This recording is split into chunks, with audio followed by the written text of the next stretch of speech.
नमस्कार, एक बार फिर से सभी भावी कर्मचारियों का अपने परिवार स्टडी मटेरियल फॉर एग्जाम में आपका तहे दिल से हार्दिक स्वागत।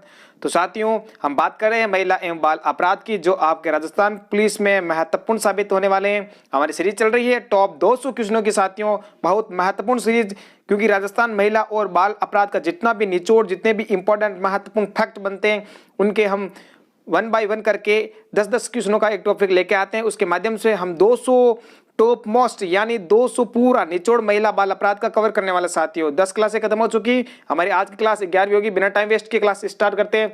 अगर इस चैनल पे पहली बार विजिट कर रहे हैं साथियों, तो चैनल को सब्सक्राइब करें, लाल बटन दबाकर पास में जो बेल आइकन की घंटी है उसको ऑल पे क्लिक कीजिए, ताकि आगामी जो भी क्लास हो उसका नोटिफिकेशन मिल सके। और एकमात्र ये जो ऑफिशियल चैनल है जिसमें आपको गवर्नमेंट अपडेट से जुड़ी हुई जो भी ऑफिशियल न्यूज इस चैनल पे आपको उपलब्ध मिलती रहेगी, ताकि आपके पास नोटिफिकेशन आ रखे। बस आप तो बेल आइकन को ऑल पे क्लिक रखना। तो बिना टाइम वेस्ट किए देखते हैं आज का फर्स्ट क्वेश्चन। तो आज का फर्स्ट क्वेश्चन कह रहा है, कार्यस्थल पर लैंगिक उत्पीड़न अधिनियम के अनुसार वे संस्था जिसमें 10 व्यक्ति काम करते हैं वहां किस प्रकार की समिति का गठन किया गया है। अगर आपको आ रहा है तो साथियों आप आंसर भी दीजिए, ताकि आपका खुद का आकलन हो सके कि आप कितनी आपकी महिला बाल अपराध की तैयारी है। उसके बाद मैं बताऊंगा और उस हिसाब से आप अपना आकलन कर सकते हो। तो इसका जो फर्स्ट आंसर हो जाएगा, बिल्कुल राइट आंसर आपका एकदम ए ऑप्शन सही होगा इसका, आंतरिक शिकायत समिति। यानी कहने का तात्पर्य समझ रहे हैं आप कि कार्यस्थल पर जो लैंगिक उत्पीड़न अधिनियम, उसके आधार पर 2 समिति बनाई गई है। एक तो होती है आंतरिक शिकायत समिति, दूसरी होती है स्थानीय शिकायत समिति। एक तो कौन सी होती है आंतरिक, दूसरी कौन सी होती है स्थानीय शिकायत समिति। ठीक है, जो 10 व्यक्ति का नाम आ जाए, 10 व्यक्ति तक जो गठन काम संस्था काम करती है वो शिकायत आंतरिक समिति में होती है। अतिरिक्त जो शिकायत है, इसके अलावा जो शिकायत है वो होती है स्थानीय शिकायत समिति के अंदर।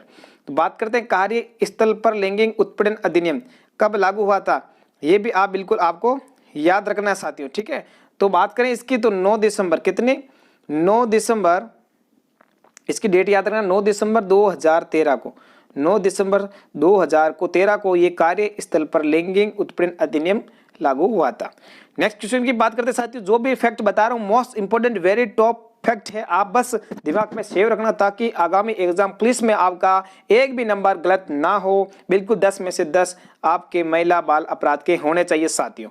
ठीक है, नेक्स्ट क्वेश्चन की बात करते हैं, कार्यालय स्थल पर लैंगिक उत्पीड़न अधिनियम में महिलाओं की कार्यालय स्थल पर सुरक्षा हेतु किस वर्ष पारित किया गया था। मैंने अभी बताया, ये क्वेश्चन वही पूछ रहा है कि कार्यालय स्तर पर जो लैंगिक उत्पीड़न अधिनियम है वो कब लागू किया गया है, कब पारित किया गया। तो इसका राइट आंसर हो जाएगा 2013, 9 दिसंबर 2013। मैंने अभी बता दिया था 2013 को। बिल्कुल इसका सिंपल सा ऐसा ही क्वेश्चन पूछा जाता है साथियों, वेरी वेरी मोस्ट फैक्ट पूछे जाते हैं। ठीक है, नेक्स्ट क्वेश्चन की बात करते हैं बिना टाइम वेस्ट के साथियों। जल्द से जल्द आप जितने आ रहे आंसर देते रहिए और अपनी तैयारी को मजबूत कीजिए। अगर क्लास अच्छी लग रही है साथियों तो सभी साथियों को शेयर जरूर कीजिए, ताकि सभी साथी अपनी क्लास से जुड़ सके और उनके जो महिला बाल अपराध में 10 में से 10 नंबर आ सके, ताकि इसमें से एक भी नंबर ना कर सके, क्योंकि संपूर्ण निचोड़ चल रहा है महिला बाल अपराध का। अगला क्वेश्चन, महिलाओं के विरुद्ध पारिवारिक हिंसा का एक प्रकार है। तो आपको बस बेसिक, ये क्वेश्चन है बेसिक वाला, बस आपको थोड़ा सा दिमाग लगाना कि कामकाजी महिलाओं व हिंसा, महिलाओं के विरुद्ध जो पारंपरिक हिंसा है पारिवारिक, ठीक है ना, उसके बारे में बताना है कि इसमें से कौन सा सही हो सकता है। ठीक है, तो ऑप्शन ए पढ़ लिया होगा, दूसरा पत्नी को पीटना, तीसरा विधवा के विरुद्ध हिंसा। यानी तीनों ही हिंसा के संबंधित कानून है। ठीक है, तीनों ही हिंसा के बारे में बताया गया है। तो इसका मतलब क्या है, ये सभी पारिवारिक हिंसा है। तो इसका मतलब उक्त सभी, यानी ये सभी ही।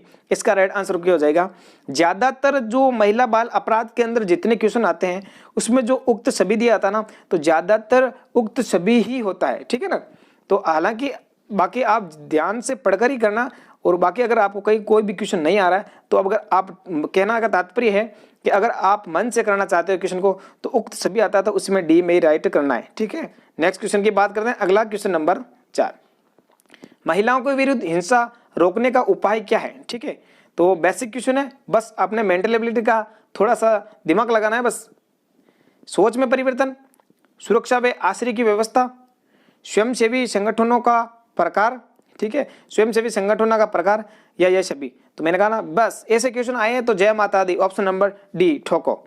नेक्स्ट क्वेश्चन की बात करते हैं, क्वेश्चन नंबर 5, कार्यालय स्तर पर लैंगिक उत्पीड़न, कार्यस्थल पर लैंगिक उत्पीड़न अधिनियम 2013 में नियोजक या जिला अधिकारी द्वारा समिति की रिपोर्ट प्राप्त होने पर प्रत्याशी पर कितने दिनों के भीतर कार्रवाई करनी होगी। ठीक है, बेसिक क्वेश्चन है, आपको बस इसका आंसर बताना है। ठीक है, तो इसका राइट आंसर क्या हो जाएगा? ऑप्शन नंबर डी, यानी 60 दिन के अंदर भीतर ये कार्यवाही होनी चाहिए। यानी न्याय की जो बात की गई है 60 दिन के भीतर भीतर हो जानी चाहिए। मैं बात करता हूं 3 माह तक इस नियम के आधार पे, इस अधिनियम के आधार पर 3 माह तक रिपोर्ट दर्ज की जा सकती है पीड़ित महिला के द्वारा। कितने माह तक पूछा जाता है, कितने माह तक रिपोर्ट दर्ज की जा सकती है? 3 माह तक, ये आप ध्यान रखना। और फिर बात करते हैं न्याय की, कि न्याय कितने दिन में मिलना चाहिए, यानी कार्रवाई कितने दिन के भीतर हो जाने चाहिए? तो 60 दिन के अंदर, 60 दिन ही बोले तो 2 माह, कितने? 2 माह के अंदर हो जानी चाहिए। इसका ये राइट आंसर। अगले क्वेश्चन की बात करते हैं साथियों। धारा 493 में अपराधी को सजा का प्रावधान है। धारा 493 क्या कहती है, उसमें कितने साल का प्रावधान है? तो सबसे पहले आपको ये बेसिक ध्यान रहना चाहिए कि धारा 493 है क्या। ठीक है, इस धारा के संबंधित क्या है? ये धारा क्या बोलती है कि किसी महिला को विधिवत रूप से विश्वास दिलाना। ठीक है, किसी महिला को विधिवत रूप से ये विश्वास दिलाना कि तेरा विवाह हो गया है। हालांकि उसका विवाह नहीं हुआ, लेकिन उसके बावजूद भी उसको विश्वास दिला देना कि तुम्हारा विवाह हो गया है। ऐसा कोई अपराध हो तो धारा 493 के अंदर आता है। और ऐसे जो अपराधी को कितने साल का सजा का प्रावधान है, तो उसमें सजा का प्रावधान पूछे आपसे तो सजा होगी उसमें मिनिमम कितनी? 10 साल। इस पर राइट आंसर क्या हो जाएगा? ऑप्शन नंबर बी, 10 साल की सजा का प्रावधान। 493 में अपराधी को सजा का प्रावधान ये होगा 10 साल की सजा।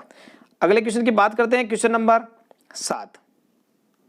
देखिए, राष्ट्रीय बाल स्वास्थ्य कार्यक्रम के अंतर्गत चिन्हित बीमारियों का परीक्षण जा रहा है। ठीक है, इसका राइट आंसर क्या हो जाएगा? कितनी? ठीक है ना, राष्ट्रीय बाल स्वास्थ्य कार्यक्रम के अंतर्गत कितनी चिन्हित बीमारियों का परीक्षण किया जाता है? यहाँ पर कितनी लिखना है ना, कितनी चिन्हित बीमारियों का परीक्षण किया जा रहा है, उसके अंदर कितनी बीमारियां अंतर्गत की गई हैं उसका परीक्षण किया जाएगा। ठीक है, तो इसका 7वें का आंसर क्या हो जाएगा?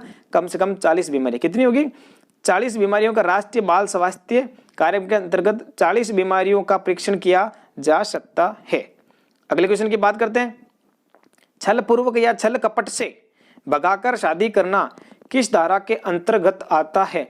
आपके सामने 4 ऑप्शन दे रखे हैं, बस आपको जो आंसर राइट है उसी पर टिक लगाना है। जल्दी से बता दो साथियों, इसका जो राइट आंसर हो जाएगा वो होगा धारा 496। यानी 496, अब मैं बताऊं जो 493 से लेके 498 तक ये सभी विवाह से संबंधित ही धारा है। ठीक है, किससे? विवाह से संबंधित। अब 494 क्या कहती है, मैं पहले इसके बारे में बता देता हूँ। 494 देखो, बेसिक ट्रिक याद रखना, आपको कैसे भी याद करना, बस दिमाग में फिट रखनी है कि धारा है क्या। 494 मतलब पीछे देखो 4 आ रहा है ना, 4 मतलब 4 शादियां, यानी 1 से अधिक शादी। तो धारा, बस बेसिक ट्रिक याद रखो, आप अपने इसको कैसे मैनेज कर सकते हो, कैसे याद कर सकते हो, आपको बस याद करना है। ठीक है, तो इस 4 से याद रखना है कि 4 शादी, यानी 494 में है कि 1 से अधिक शादी, 1 से अधिक शादी, वो धारा कौन सी होगी? धारा 494। फिर आती है 495, 95 मतलब पिचाकर छिपाकर। ठीक है, ऐसे निस्ताकर, छिपाकर निस्ताकर पिचाकर, ऐसे याद रखना आप। पे से 5, पिचाकर छिपाकर, ऐसे देखो मिल रहा है कि नहीं मिल रहा है। तो आप 495 को याद कैसे रखोगे कि छिपाकर या निस्ताकर शादी करना, वो कौन सी धारा है? 495 धारा। अगली धारा की बात करते हैं 496। तो 496 क्या है? 96। इसका मतलब धारा 496 इस क्वेश्चन का राइट आंसर हो जाएगा कि 6, देखो पिछले लास्ट में क्या देख रहा है? 6 मतलब छल, 6 का मतलब छल कपट या छल पूर्वक भगाकर शादी करना किस धारा के अंतर्गत आता है? धारा 496। ठीक है, ये ऐसे याद रखना। फिर आ जाती है 498, कौन सी? 498। इसका 98 से आपको खुद को याद रखना पड़ेगा कि बहलाकर फुसलाकर। ठीक है, बहलाकर फुसलाकर या कोई लालच देकर, क्या लालच देकर शादी करना 498 से संबंधित है। बेस्ट धारा में लिखा हूं आपके साथ साथियों, ताकि आप आगामी एग्जाम में यही धारा आपके पूछी जाएगी, क्योंकि जो फैक्ट कचरा है बिल्कुल हम नहीं लाते हैं।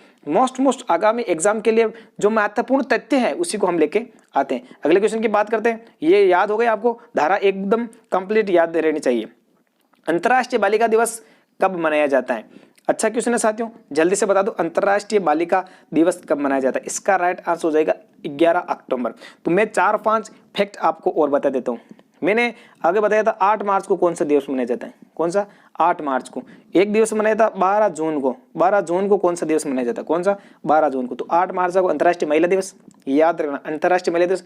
12 जून का होगा बाल श्रम निषेध दिवस, कौन सा, बाल श्रम निषेध दिवस। और बात करें अंतर्राष्ट्रीय बालिका दिवस की तो 11 अक्टूबर को अंतर्राष्ट्रीय बालिका दिवस मनाया जाता है। ठीक है ना साथियों, अगले क्वेश्चन की बात करते हैं, क्वेश्चन नंबर आज का 10। डायन प्रताड़ना अधिनियम कब बनाया गया है, डायन प्रताड़ना अधिनियम कब बनाया गया था। तो ये तो तभी बनाएंगे जब हमें ये बोले ना 26 जनवरी, कौन सा, 26 जनवरी, इसी दिन 26 जनवरी को याद रखना, 26 जनवरी 2016 बस आप याद रखना। डायन प्रताड़ना अधिनियम कब मनाया गया, 26 जनवरी 2016 को, जब आपका गणतंत्र दिवस मनाया जा रहा था, उस दिन की बात है साथियों। ऐसे आप ट्रिक से कैसे भी फैक्ट करके आपको याद करना है, ताकि आगामी एग्जाम में आपके पुलिस के अंदर 10 नंबर महिला बाल अपराध से कोई नहीं रोक सकता। तो इस क्लास को साथियों आप बिल्कुल लाइक कीजिए, अपने सभी साथियों तक शेयर जरूर कीजिए। आगामी क्लास में बेस्ट से बेस्ट क्वेश्चन मिलेंगे आपको। धन्यवाद साथियों, तब तक के लिए जय हिंद,